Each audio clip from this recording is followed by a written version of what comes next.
오늘의 말씀은 완고한 것은 우상에게 절하는 죄다, 이런 말씀이 되겠습니다. 본문의 사원을 통해서 여러 가지가 나타납니다. 그러나 그 중에 완고한 것에 대해서 중심으로 말씀을 전하고자 합니다. 완고란 건 무엇인가? 자기 생각이 굳어져 가지고 개선할 줄 모르는 고집을 말합니다. 물론 좋고 올바르고 선한 것에 자기 생각이 굳어진다면은 그건 고집을 부릴 뿐만 아니라 목숨까지도 내놓고 나가야죠. 그러나 대개 완고라고 할 때는 자기의 잘못된 생각을 자존심 체면, 이기주의 때문에 그걸 계속 고집하고 나가는 거예요. 자, 오늘의 사울왕을 보면은 사울왕은 이스라엘의 초대 왕입니다. 초대 왕이라고 할 때는 보통 사람보다 뛰어납니다. 보통 왕보다도 뛰어나요. 우리나라에도 뭐 고구려 주몽, 또 왕건, 무슨 뭐 신라 박역거세, 뭐 여러 그 초대 왕들을 보면은 보통 사람보다 다 뛰어난 사람들이에요. 그러니까 이스라엘 초대 왕이니까 역시 뛰어난 사람입니다. 그러면 그 사람의 됨됨이와 업적을 조금 살펴보겠습니다. 사울 왕은 외모도 뛰어나고 믿음도 있고 또 겸손한 사람이라 초대 왕으로 백성들의 환호와 인기를 얻은 가운데 세워졌습니다. 10장 20절부터 보겠습니다. 같이 살펴보시자고요. 10장 20절부터 보면은 사무엘이 이에 이스라엘 모든 지파를 가까이 오게 하였더니 베냐민 지파가 뽑혔고 베냐민 지파를 그대로 가족별로 가까이 오게 하였더니 마드리의 가족이 뽑혔고 그 중에서 기스 아들 사울이 뽑혔으나 그를 찾아도 찾지 못하니라. 그러므로 그들이 또 여호와께 묻되 그 사람이 여기 왔나이까? 여호와께서 대답하시되 그가 어디 있다고 진보다리들 사이에 숨었느니라 하시더라. 왜 진보다리 속에 숨었는가? 왕으로 뽑혔는데요. 그래, 나는 왕이다, 왕의 자격이 있지, 내가 아니면 누가 하랴, 그게 아니고 아니 나 같은 것이 왕으로 뽑히다니 너무나도 부끄럽고 죄송스러워 가지고 진보다리 속에 숨었어요. 그만큼 겸손했어요. 그래서 23절에 그들이 달려가서 거기서 그를 데려오며 그가 백성 중에 다른 사람보다 어깨위만큼 컸더라. 24절 사무엘이 모든 백성에게 이르되 너희는 여호와께서 택하신 자를 보느냐? 모든 백성 중에 짝할 이가 없느니라 하니 모든 백성이 왕의 만세를 외쳐 부르더라. 백성 중에 비교할 사람이 없을 정도로 뛰어난 외모와 믿음과 겸손을 가진 사람이었습니다. 그래서 왕의 만세를 외치며 환호와 인기리에 왕으로 세움을 받았어요. 그 다음에 지도력과 지혜가 있어서 첫 전쟁에서 대승을 거뒀습니다. 11장을 보면은 11장 7절부터요. 한결이 소를 잡아 각을 뜨고 전령들의 손으로 그것을 이스라엘 모든 지역에 두루 보내어 이르되 누구든지 나와서 사울과 사무엘을 따르지 아니하면 그의 소들도 이와 같이 하리라 하였더니 여호와의 두려움이 백성에게 임하매 그들이 한 사람같이 나온지라. 사울이 베색에서 그대로 수를 세어보니 이스라엘 자손이 30만 명이요 유다 사람이 3만 명이더라.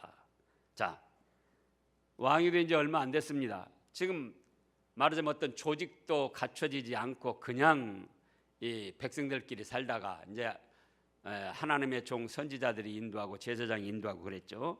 그러다가 왕이 됐으니 무슨 조직을 제대로 갖춘 게 아니에요. 그런데 11장 1절에 보면 암몬 족속들이 쳐들어왔습니다.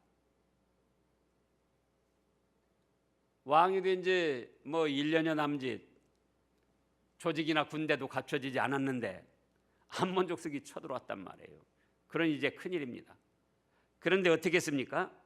소를 잡아가지고 소 결이니까 두 마리를 12조각으로 내가지고는 12지파에 보낸 거예요.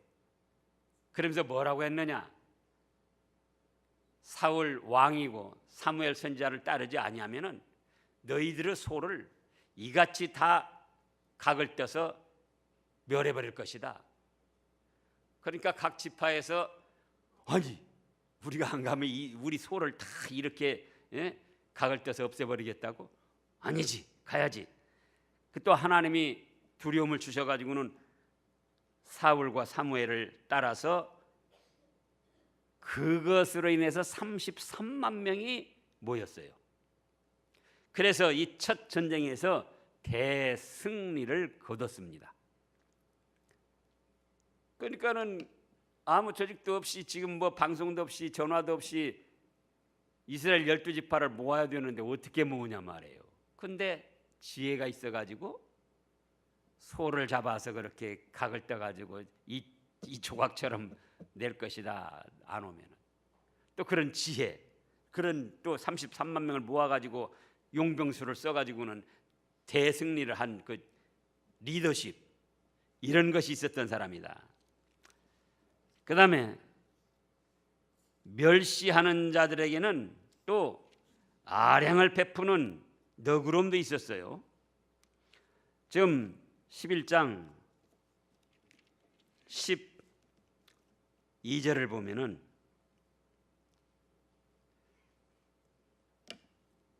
백성이 사무엘에게 이르되 사울이 어찌 우리를 다스리겠느냐 한 자가 누구니까 그들을 끌어내소서 우리가 죽이겠나이다. 사울이 처음에 왕이 되었을 때 그 대부분이 환호를 하고 좋아했지만 10장 27절을 보면은 어떤 불량배는 이르되 이 사람이 어떻게 우리를 구원하겠느냐 하고 멸시하며 예물을 바치지 아니하였더라. 그러나 사울은 잠잠하였더라. 어떤 불량한 사람들은 아니 지금 왕도 없이 잘 지내는데 어떤 뭐 간섭받지 않고 잘 지내는데 느닷없이 사울이 왕이 되니까 대부분이 좋아했지만 그 중에 불량한 사람들은 아니 지가 뭔데 느닷없이 왕이 돼가지고 우리를 간섭하려고 그래, 우리를 다스리려고 그래, 멸시하는 사람도 있었다 그거예요. 그래가지고는 이제 첫 전쟁에 승리하고 보니까 백성들의 마음이 이거 하나님께서 사울을 왕으로 세우셨구나.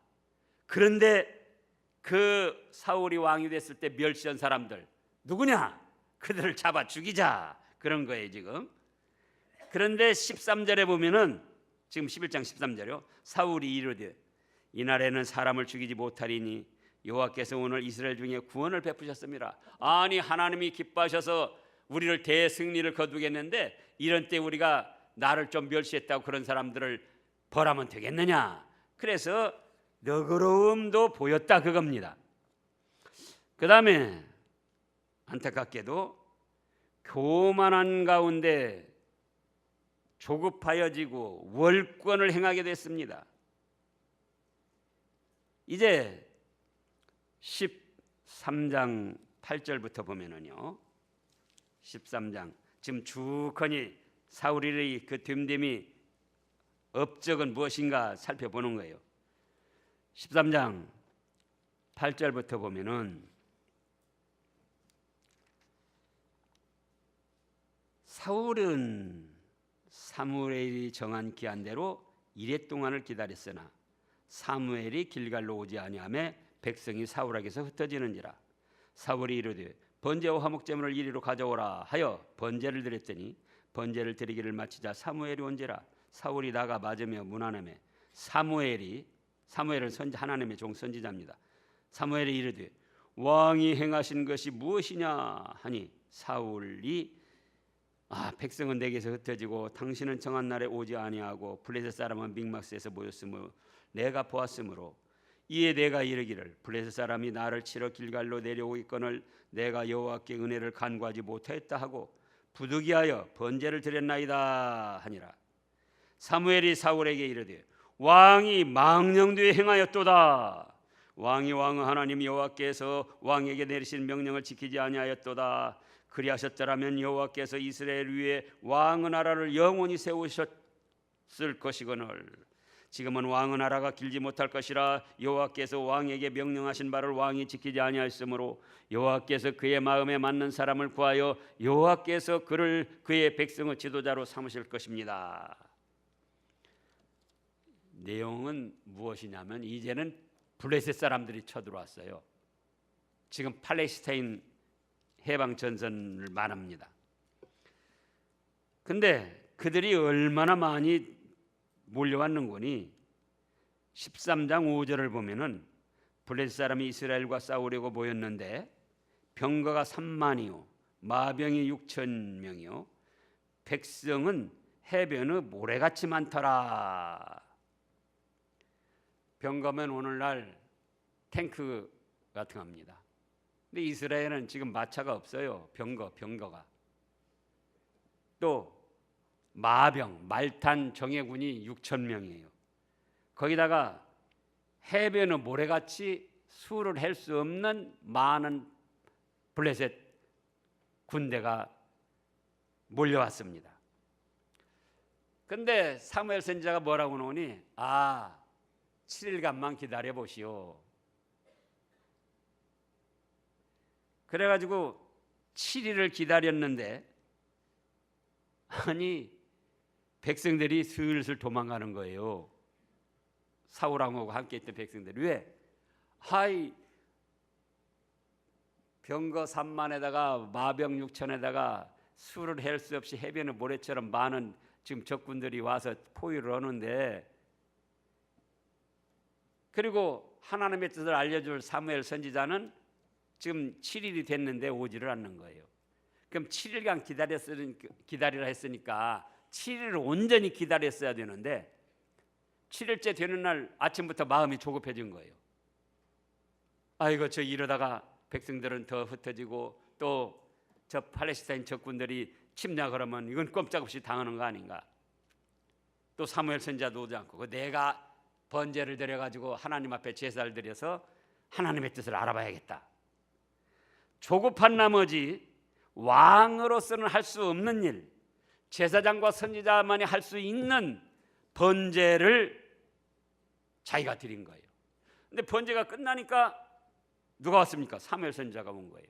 그러니까 한두 시간, 번제 드리는데 한두 시간이면 끝나는데요, 한두 시간만 더 기다리고 참았더라면은 사무엘 선지자가 와서 하나님의 뜻을 알려주고 좋게 또 승리를 할 수 있었는데 조급한 나머지 왕으로서는 해서 안 될 월권을 행했습니다. 그랬더니 그걸 망령되이 행했다고 그랬어요. 지금 13절에 사무엘이 사울에게 이르되 왕이 망령되이 행하였도다. 왕이 하나님 여호와께서 내리신 명령을 지키지 아니하였습니다. 왕으로서 백성들을 다스리고 좋게 인도만 하라고 했지 언제 왕에게 번제 제사를 드리라고 그런 권한을 주셨습니까? 조급한 나머지 하지 않을 일을 했다. 근데 왜 이렇게 조급한 나머지 하지 않을 일을 월권을 행했는가? 백성들이 환호하고 지지를 하고 또 첫 전쟁에서 이기고 그러면서 교만해진 거예요. 나도 할 수 있다. 교만해진 겁니다. 그래도 하나님은 왕의 나라가 길지는 못하지만 그래도 지켜주시고 은혜를 베풀어 주셨어요. 자, 이제 14장 47절부터 보겠습니다. 14장 47절. 사울이 이스라엘 왕 위에 오른 후에 사방에 있는 모든 대적 곧 모압과 암몬 자손과 에돔과 소바와 왕들과 블레셋 사람들을 쳤는데 향하는 곳마다 이겼고 용감하게 아말렉 사람들을 치고 이스라엘을 그 약탈하는 자들의 손에서 건졌더라.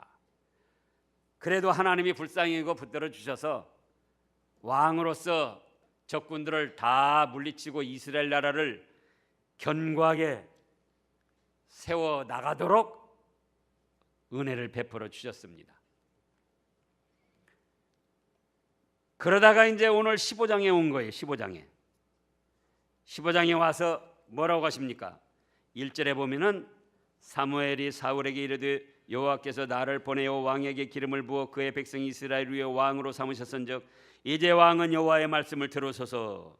만군의 여호와께서 이같이 말씀하시기를 아말렉이 이스라엘에게 행한 일 곧 애굽에서 나올 때에 길에서 대적한 일로 내가 그들을 벌하노니 지금 가서 아말렉을 쳐서 그들의 모든 소유를 남기지 말고 진멸하되 남녀와 소아와 젖먹는 아이와 우양과 낙타와 나귀를 죽이라 하셨나이다.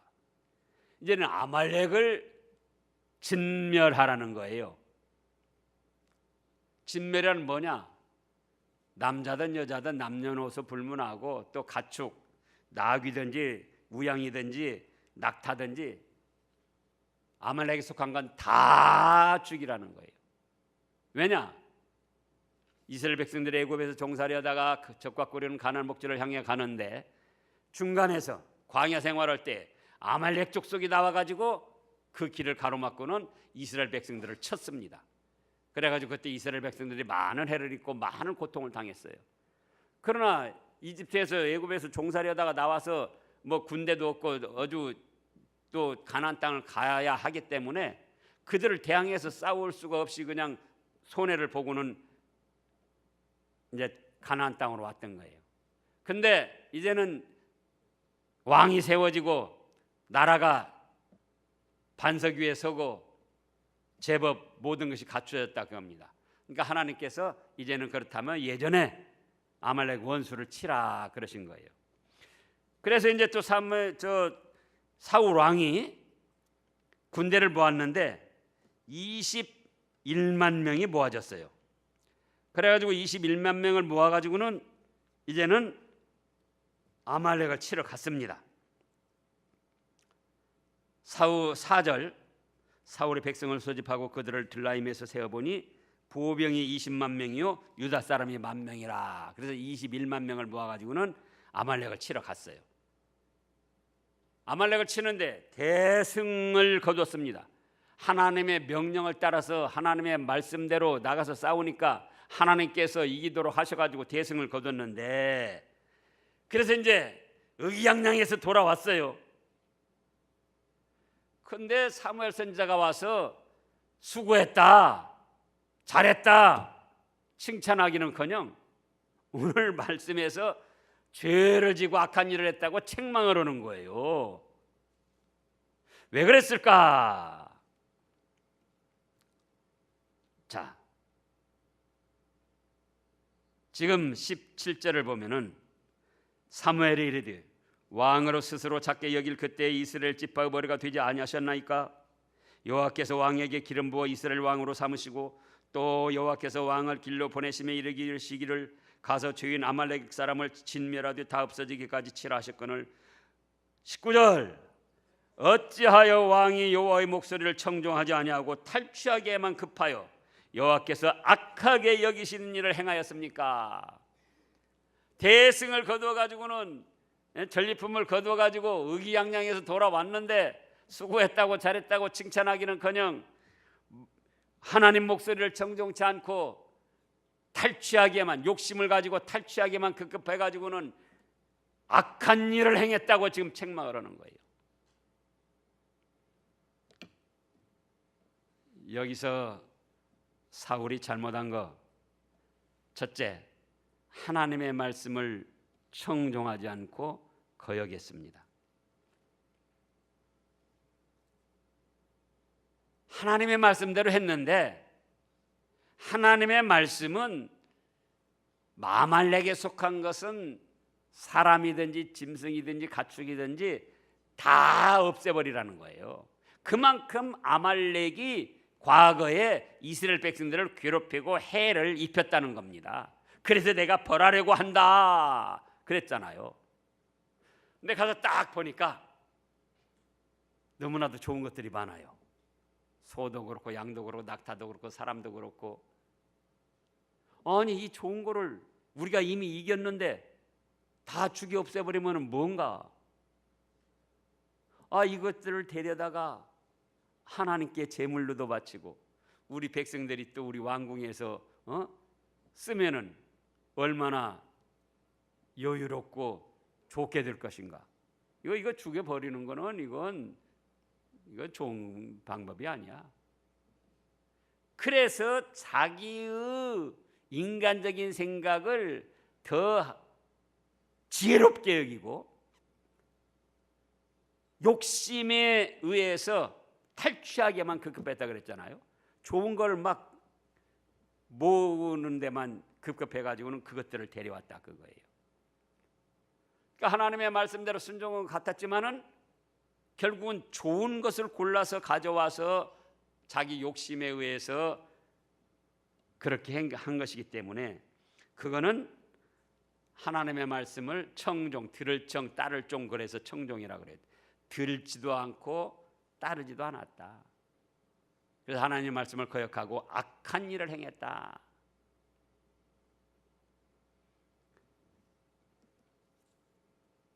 그런데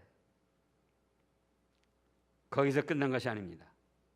둘째로는 자기를 위해 기념비를 세우고 죄악을 합리화했습니다. 지금 사무엘 선지자가 와서 뭐라고 합니까? 하나님의 목소리를 청종하지 않고 탈취하게만 급하여 욕심에 눈이 어두워서 하나님이 악하게 여기시는 일을 행했다고 책망하는데 사울은 뭐라고 지금 변명을 하는구니? 20절부터요. 사울이 사무엘에게 이르되 나는 실로 여호와의 목소리를 청종하여 여호와께서 보내신 길로 가서 아말렉 왕과 각을 끌어왔고 아말렉 사람들을 진멸하였으나 다만 백성이 그 마땅히 멸할 것 중에서 가장 좋은 것으로 길갈에서 당신은 하나님 여호와께 제사하려고 양과 소를 끌어왔나이다. 자기 생각이 더 좋다는 거예요. 자기가 지금 한 일이 하나님의 말씀을 거역했지만은 그건 거역한 것이 아니고 오히려 하나님께 제사 드리려고 한 것인데 왜 내 생각이 잘못됐느냐? 왜 내가 한 일이 잘못됐느냐? 합리화시키는 거예요. 그러니까 여기서 그 유명한 말씀이 나온 거예요. 22절 다 같이 읽어보시자고요. 사무엘이 이르되 여호와께서 번제와 다른 제사를 그의 목소리를 청종하는 것을 좋아하신 같이 좋아하시겠나이까? 순종이 제사보다 낫고 듣는 것이 순양의 기름보다 낫습니다. 그래요. 왕이 하나님께 제사 드리려고 했다고 하자고요. 욕심은 감추고 지금 탈취에게만 급했다는 건 욕심으로 그렇게 했다는 건데 그래 그건 감추고 지금 하나님께 제사 드리러 왔다니까 하나님이 번제와 다른 제사를 하나님의 말씀 하나님의 목소리를 청종하는 걸 좋아하심같이 좋아하시겠습니까? 번제나 다른 제사를 안 드린다 할지라도 다른 제물을 안 드린다 할지라도 하나님 말씀 순종하면 하나님이 그걸 좋아하시고 기뻐하십니다. 그런데 왕은 오히려 제물 드린다고 자기의 욕심을 감추고 합리화시키면서 또 그거를 고집하고 있습니다. 그래서 23절에서 이는 거역하는 것은 점치는 죄와 같고 완고한 것은 사신 우상에게 절하는 죄와 같음입니다. 왕이 여호와의 말씀을 버렸으므로 여호와께서도 왕을 버려 왕이 되지 못하게 하셨습니다. 그래서 세 번째는 자기의 명예를 생각하며 회개하지 않고 완고하게 나갔습니다. 왜 자기의 명예 영광만을 생각했는가? 이제 15장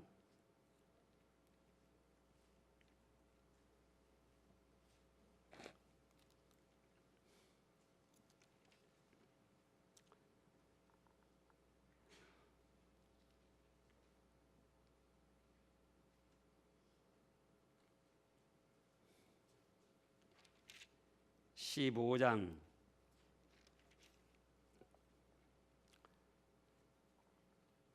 12절 말씀을 보겠습니다. 사무엘이 이제 전쟁에 승리하고 돌아왔어요. 그때 사무엘이 이제 하나님의 뜻을 받아서 사울을 만나려고 아침에 일찍 일어났습니다. 어떤 사람이 사무엘에게 말하여 이르되 사울이 갈멜에 이르러 자기를 위하여 기념비를 세우고 발길을 돌려 길갈로 내려갔다 하는지라. 뭘 세웠어요?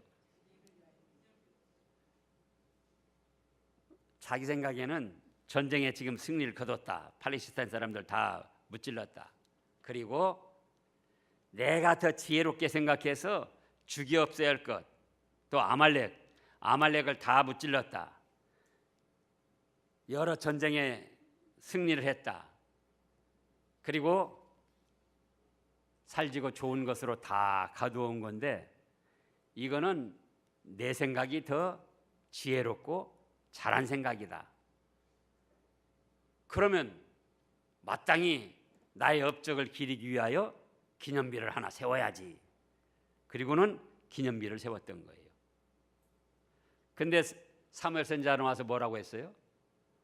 악한 일을 하고 망령도 행하고 하나님의 말씀을 버려서 하나님께서도 왕을 버렸다고까지 말씀을 하시는데 지금 자기의 악하고 망령되이 행한 것을 계속 합리화하면서 고집을 부리고 나가는 거예요. 이렇게 사무엘 선지자를 통해서 왕이 하나님의 말씀을 버렸으므로 왕도 버렸다고 이런 엄중한 말씀을 들으면은 넙적 엎드려서 회개하고 하나님께 사죄의 은혜를 구했어야죠. 근데 그런 것이 아니고 여러 과정이 있었는데, 자 30절을 보시자고요. 15장 30절.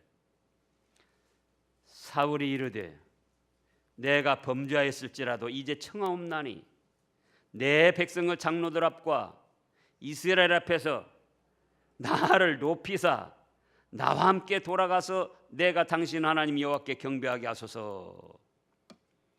자기를 위하여 기념비를 세우고 지금 왕이 하나님의 말씀을 버렸으므로 왕도 버림을 당할 것이라는 이 엄중한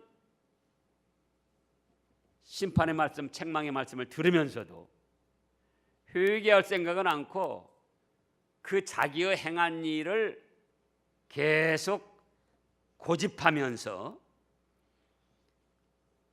비록 내가 잘못은 했지만 그건 이제 지나가는 말로 하는 거예요. 사무엘 선지자가 하도 책망을 하니까 비록 내가 잘못은 했지만 그랬다 할지라도 내 백성 장로들과 이스라엘 앞에서 나를 좀 높여줘야 할 거 아닙니까? 왕으로 체면을 살려주고 권위를 살려주고 그렇게 해서 내가 왕으로서 높임받고 대접을 받도록 해야 될 거 아닙니까? 하고 자기의 잘못한 일을 회개하고 바로 설 생각은 하지 아니하고 개선할 생각은 하지 아니하고 계속 핑계대고 합리화시키면서 고집을 부리고 나가고 있더라 그 말씀이에요. 그것이 무엇이다? 완고라는 거예요. 완고. 그래서 지금 23절에서 이는 거역하는 것은 점치는 죄와 같고 완고한 것은 사신 우상에게 절하는 죄와 같음이라. 왕이 여호와의 말씀을 버렸으므로 여호와께서도 왕을 버려 왕이 되지 못하게 하셨습니다. 성경 말씀에서 보고 우리의 현실을 살펴보면은 우리가 잘못된 생각을 가질 수 있고 잘못된 계획, 잘못된 일을 진행할 수도 있어요. 그런데 어떤 모양으로나 그 내가 생각한 것이 잘못된 것이었다. 내가 지금 진행하고 있는 것이 이거는 하나님의 뜻에 비춰볼 때 어긋난 것이다. 이렇게 되면은 그거를 회개하고 하나님의 말씀대로 개선해 나가려는 노력이 있어야 된다, 그 말씀이에요.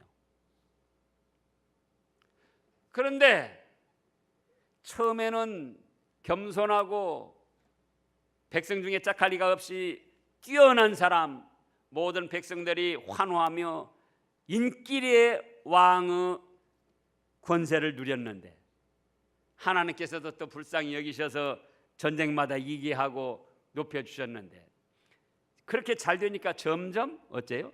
교만해져서 왕으로서 하지 못 않아야 될 월권을 행해서 제사를 자기가 직접 드리고 번제를 바치고, 그리고는 아말렉을 진멸하라 하셨는데 그렇게 진멸하는 것보다 그 좋은 것들 가져다가 우리가 쓰면은 얼마나 좋을까? 일거양득 삼득이다. 자기의 생각을 하나님의 말씀보다도 더 높이 여긴 거예요. 그리고는 그것을 잘못됐다고 책망을 받음에도 불구하고 자기 자신은 회개하고 개선할 생각이 없이 합리화시키며 자기만 높임받고자 하는 이기주의로 나갔더라 그겁니다. 그것이 무엇이다? 완고다, 그거예요. 완고. 우리에게는 이런 것이 없는가? 그걸 살펴보아야 됩니다. 이렇게 완고하게 나감으로 마침내 사울왕도 비참한 죽음을 당했어요. 그리고 가문이, 자기 자식뿐만 아니라 가문이 멸문지화, 가문이 멸망하는 그런 비참한 불행을 당했습니다. 그렇다면 우리에게는 그런 것이 없는가? 그거예요. 우리가 온전치 못하니까 때로는 하나님의 뜻에 어긋난 계획 세울 수도 있고 악한 생각을 할 수도 있고 그걸 진행할 수도 있어요. 그런데 하나님을 섬기다 보면 하나님의 말씀을 통하여 자기 양심의 소리를 통하여 이건 아닌데 내가 지금 잘못하고 있구나. 그렇다면 그때는 하나님 앞에 엎드려 회개를 하고 하나님의 말씀대로 자기의 생각과 계획과 진행하던 일을 고쳐서 개선해 나가야 된다 그겁니다. 근데 내가 이미 한번 결정하고 한번 계획하고 지금 진행 중인데 내가 이걸 어떻게 바꿔? 그것이 뭐다? 그것이 완고라 그거예요. 그 결과가 얼마나 비참했는가 이 다음 말씀들을 살펴보면 나오는 거예요. 사울왕이 전쟁에 나가서 패해가지고는 죽게 생겼으니까 자기 따라다니는 사람 보고 야, 나 좀 죽여달라. 아니 왕이라 죽일 수가 없습니다. 그러니까 자기가 자기 칼을 배에다 대고 꼬꾸라져서 자살해서 죽었어요. 자기 아들들도 비참하게 죽음을 당하고. 그리고 그 다음의 왕으로 넘어간 것이 다윗 왕입니다. 다윗 왕. 그래서 우리가 잘못된 생각을 가질 수도 있다. 악한 생각을 가질 수도 있다. 이기주의로 욕심을 부릴 수도 있다. 그러나 그걸 깨달을 때가 와요. 느낄 때가 있습니다. 그러면 그때는 하나님의 말씀에 비추어 봐서 내가 잘못된 생각, 잘못된 계획, 잘못된 일을 하고 있구나. 그래서 회개하고 자기의 자존심 체면 버리고 바꾸어서 개선을 해나가야 된다 그 말씀이에요. 하나님의 말씀대로.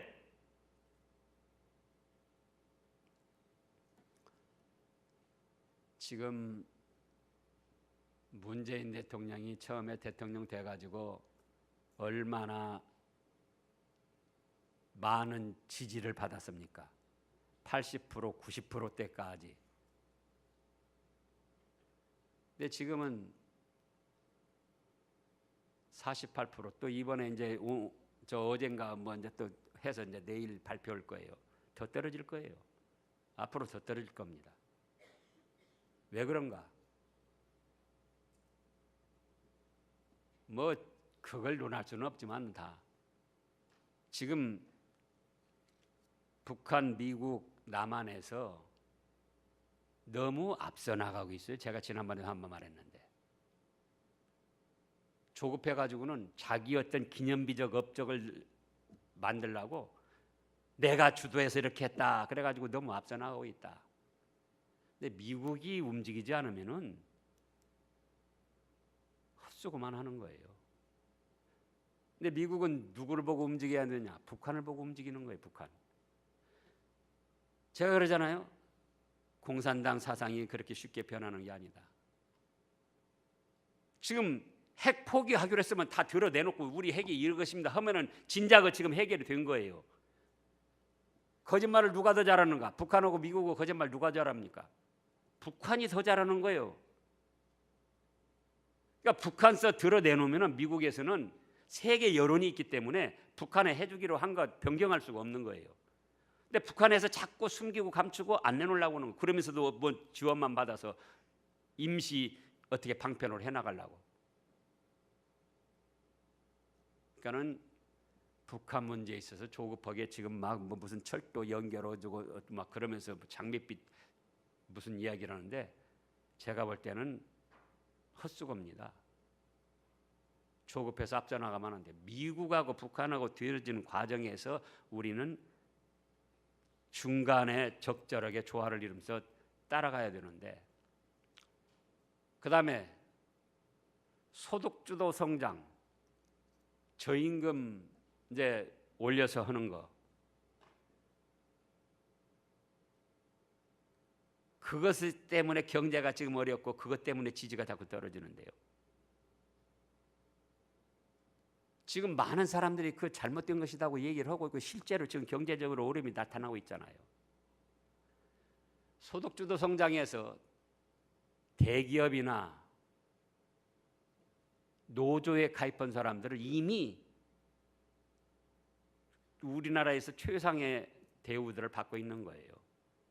그러면은 어떤 사람들이 문제냐? 중산층, 중소기업, 또 자영업자.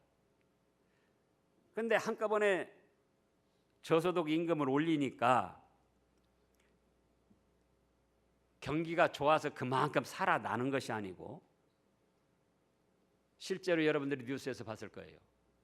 10명 직원이 있는데 최저임금을 올려야 되니까 그걸 맞춰줄 수가 없으니까 5명으로 줄인다는 거예요. 그럼 5명은 실업자가 되는, 그래서 지금 실업자가 자꾸 생기고 그렇게 투자를 하고 그래도 안 되는 거예요. 오히려 실업자가 더 늘어나고 있다고요. 10명 오는데 5명 쓰고. 또 회사도 그렇고 자영업자들도 그렇고. 근데 이제 그 내년에도 계속 더 자기가 계획한 대로 올리겠다고 그러잖아요. 그러면 이건 고집 부리면 안 돼요. 또 민주노총, 너무 지금 그들을 풀어놓고 있습니다. 민주노총이 이기주의에 앞장서 가지고는 아나무인으로 지금 나가는 거예요. 이 뉴스 보라고요. 그들을 하는 행태.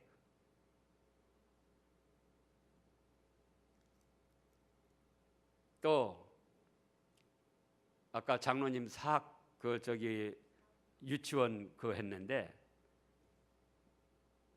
우리가 얼핏 생각하면은 유치원이 막, 저는 유치원하고 아무 관계도 없잖아요.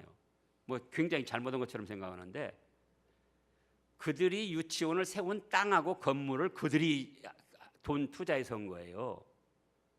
그러면은 그거는 온전히는 보상을 못 해줘도 어느 정도는 보상을 해주면서 하라고 해야지, 사유재산을 갖다가 완전히 국가 것처럼 그렇게 하고는 거기 지금 현재 들어가는 돈만 가지고 이야기를 하면은, 과거에 땅 사고 유치원 건물 짓느라고 돈 몇십억씩 투자한 그건 어디서 빼냐 그거예요. 그 사람들이 자선 사업 하려고 유치원 했는가? 아니잖아요. 그래서 그런 면들을 고쳐나가야지 돼요. 그렇지 않으면 더 떨어질 겁니다. 또 한 가지, 제가 이미 진작에 말했어요. 이 부패 적폐청산 하는데 출구가 있어야지 돼요. 빠져나가는 길이 있어야 되는데 계속 들쑤시고 여기저기 들쑤시고. 자, 대기업들이 그러니까는 대기업 뭐 삼성에서부터 그들 잘했다는 건 아니에요. 잘못하는 것이 있는데 그들을 자꾸 털어서 뭐 잘못했다 그러니까는 그들이 뭡니까? 누가 투자를 합니까? 그러니까 대기업에서 직원 채용을 자꾸 제한하고 투자를 안 하니까 그만큼 경제가 어려워지고 있는 거예요. 그래서 이런 것들을 좀 조화롭게 해 나가야 되는데 그러지 않고 민주노총이나 그런 사람들 말 듣고 어떤 사회주의적 발상으로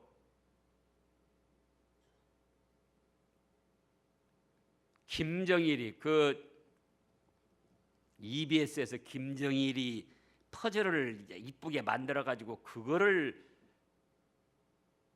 지금 그런 일들이 일어나서야 되겠느냐 그거예요. 그래서 우리 개인도 마찬가지입니다. 개인도 하나님의 뜻에 비춰볼 때 또 현실을 볼 때 내가 뭔가 지금 잘못된 계획을 세우고 잘못되게 지금 나가고 있다. 그러면 어떻게 된다고요? 그걸 과감히 버리고 하나님의 뜻에 맞게 객관적인 전체의 흐름에 맞게 개선해 나가야지 돼요. 정치 지도자들도 마찬가지다. 그렇지 않고 어떤 자기가 한번 생각하고 이거 진행하는 건데 이거 바꿀 수 없다. 그리고 완고하게 나가면은 그거는 그 결과는 너무 불행하게 되는 거예요.